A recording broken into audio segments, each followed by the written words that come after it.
The future. Four astronauts are working aboard a near-Earth space station. One day, they try to avoid a potential collision with space debris. The ship's commander, Vincent, is returning from outer space, while the communications engineer, Justine, attempts to identify an unknown issue preventing the station from turning away from the debris. The captain's assistant, Jonathan, reports that there are 6 minutes left before the impact and suggests considering evacuation. But then Justine announces that she has found the malfunction, and Dr. Andrea requests additional coordinates from Mission Control.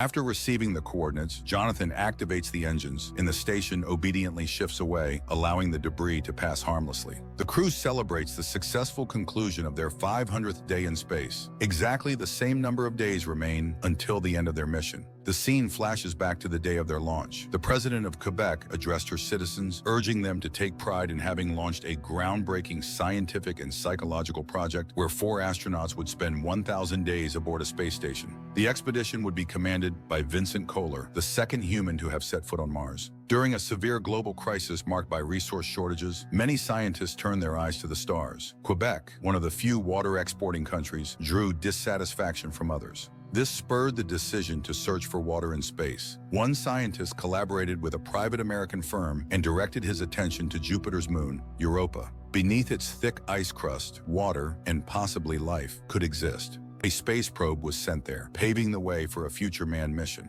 However, 1,000 days is no short duration. To prepare the crew for such a long journey, Quebec initiated a 3-year orbital station training program for candidates. The astronauts had become acquainted long before the mission. They worked together, spent time socially, introduced their families, and formed strong bonds. Jonathan's task as an engineer is to receive and process signals from the probe. He is inspired by the idea that his work could change the entire world. Justine is responsible for all the station's electronics. Andrea coordinates all scientific experiments and maintains communication with Mission Control. She also monitors the crew's physical and mental health. As for Vincent, the captain, he is responsible for preparing for the mission to Europa, fully aware of its complexity and the responsibility it carries. He hopes to become the first human to set foot on Jupiter's moon. The crew is well prepared and capable of solving any technical issues. The 900th day of the mission arrives. Jonathan is resting, playing pieces by his favorite classical composers on the piano, and remembering how he visited his mother's grave before departure.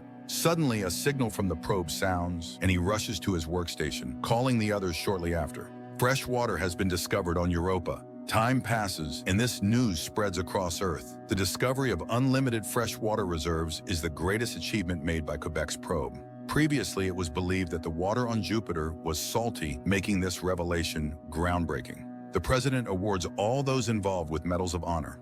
While Earth rejoices, the astronauts open a bottle of champagne that Andrea smuggled aboard. Jonathan teases his colleague, to which she responds with jokes. Justine asks Vincent to share his experience on Mars. Vincent recalls the unique journey, but admits that the greatest shock was returning to Earth. Seeing loved ones, walking through his hometown, which somehow felt different. It's an experience they will all share someday. Later, the crew gathers in the control room to look at Jupiter, dreaming of the day they will reach it. Suddenly, a signal warns of an approaching solar storm, a massive burst of radioactive electromagnetic activity. Although the storm poses a danger to the station, the astronauts are completely isolated in their cabins. On this particular day, however, Jonathan and Justine choose to spend their isolation together. Andrea reads letters from her beloved and wipes away tears when the signal for another protocol sounds. Meeting Vincent in the corridor, she realizes the others are delayed. She leaves for the lab while the commander notices Justine exiting Jonathan's cabin and understands what has occurred. Vincent reprimands the engineer, citing this as a violation of flight protocol.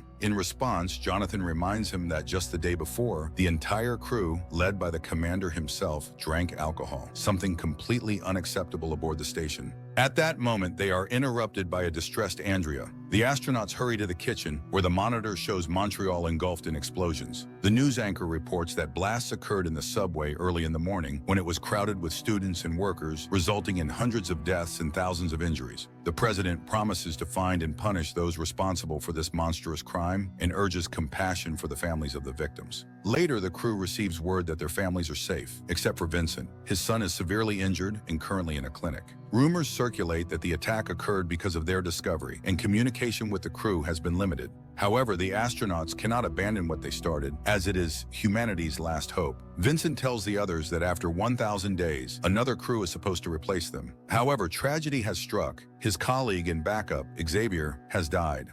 Upon hearing this, Andrea runs out of the crew's common room. She cries alone in her cabin, recalling how thrilled she was to join the project, with Xavier supporting her every step of the way. Sometime later, Vincent calls his son. The boy, with injuries to his hands, worries about whether he will ever play basketball again.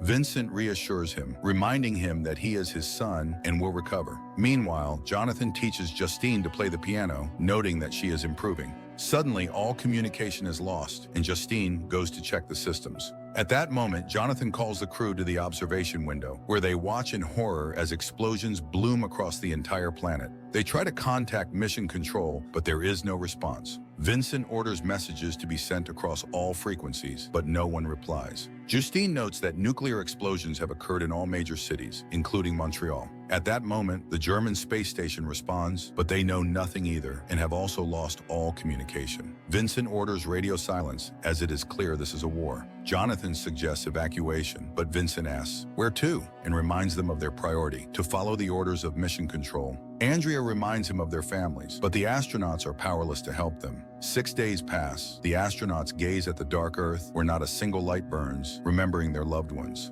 Vincent occasionally tries to reach anyone on Earth, but it is futile. He asks Andrea to assess their psychological state, but she refuses, as she is just as on edge as the others. Instead, she offers to listen to him. Vincent admits that after his Mars mission, he felt resentful because he was the second to set foot there. Now, when he had the chance to be first, everything has collapsed. Worse still, he may have lost his son, which frightens him far more. He confesses that he no longer knows why he wanted to become an astronaut. This feeling begins to overwhelm the rest of the crew. They question why they strove to reach the stars when their loved ones and all of humanity may have perished. They search for a reason to continue their mission. The 1,000th day arrives. Today, they were supposed to return home to prepare for the Europa mission. Suddenly, an alarm blares on the station, and the AI announces that the emergency escape capsule will be ready for launch in 2 minutes. Everyone rushes to it, only to discover Vincent inside, preparing to abandon the station. Jonathan opens the door and drags the captain out while Andrea seals the hatch, but it is too late to stop the launch, and the capsule detaches, leaving the crew stranded without the option of evacuation. Vincent behaves irrationally, forcing Andrea to administer a sedative. The remaining 3 are left in despair, unsure of what to do next. Following protocol, Andrea declares Vincent unfit for command and appoints herself as the new leader. She reflects on Xavier's death, remembering the moment he proposed to her. She recalls her decision to join the orbital mission and his promise to wait for her. Meanwhile, Justine approaches Jonathan, but he is in no mood for affection and asks her to leave. Later, Vincent explains that he had a nervous breakdown and doesn't even remember getting into the capsule. He admits he just wanted to see his son. Jonathan accuses him of selfishness and cowardice. A heated argument ensues, but Andrea intervenes. They cannot return to Earth, nor can they expect rescue. Andrea calculates their remaining supplies, concluding that if they ration carefully, they can survive for another 25 days. During that time, they must come up with a solution. Now Justine begins to panic, questioning what they would even do if they returned to Earth. There is nothing left. She recalls a friend who disapproved of her decision to join the mission. Back then, she was confident that she wanted to go. One day, the woman exits into open space. Jonathan watches Justine's figure disappear into the void for a long time, while Andrea tries to console him. When Vincent attempts to express sympathy, Jonathan strikes him. An hour passes. Suddenly, a signal comes from the Russian orbital station. The sole surviving cosmonaut requests help and prepares to dock his rescue capsule with their ship. When the cosmonaut arrives, Andrea immediately notices he is emaciated and suffering from radiation exposure. They realize they likely cannot save him. Vincent points out that the Russian capsule is built for 3 people, but now there are 4 of them. With oxygen running out, staying on the station is not an option. Jonathan suggests waiting for the cosmonaut's death and then using his capsule to return to Earth. Andrea refuses to make such a decision, especially as the cosmonaut begins to recover. He explains that his station's reflectors failed during the solar storm, killing the rest of his crew. Jonathan calculates the possibility of returning all 4 of them in the Soyuz capsule, but concludes it's impossible. He reflects on Justine and reproaches himself for his coldness toward her. The cosmonaut admits he knows he is terminally ill and won't survive. He reveals that the greatest war in human history has taken place on Earth, sparked by their discovery. Vincent is stunned. Could this truly have been a war over water?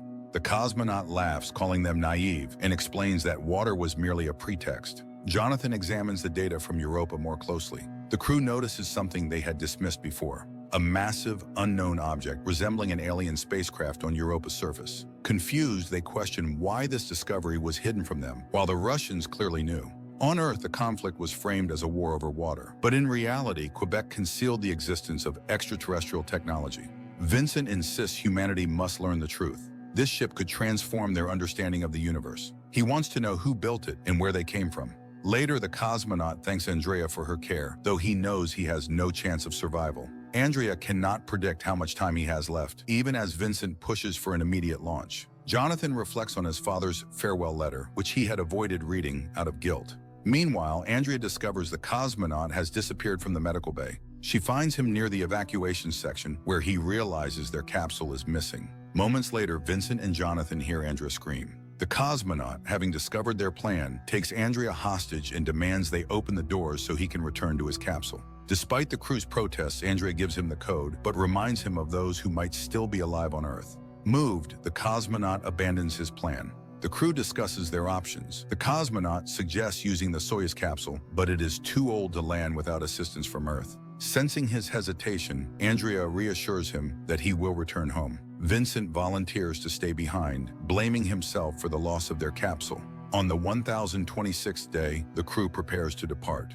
Vincent writes a letter to his son, asking Jonathan to find him if he is still alive. Jonathan promises he will. As they say their goodbyes, Jonathan announces that he will stay behind. He plans to broadcast the truth about the Europa discovery to all channels, ensuring humanity learns what they found. He asks Vincent to deliver his father's letter. Andrea promises to send help as soon as possible. The three astronauts suit up and leave in the capsule. Alone on the station, Jonathan begins transmitting the truth, mentally bidding farewell to his father, who, as it turns out, never blamed him and was always proud of his son, the astronaut. There is no hard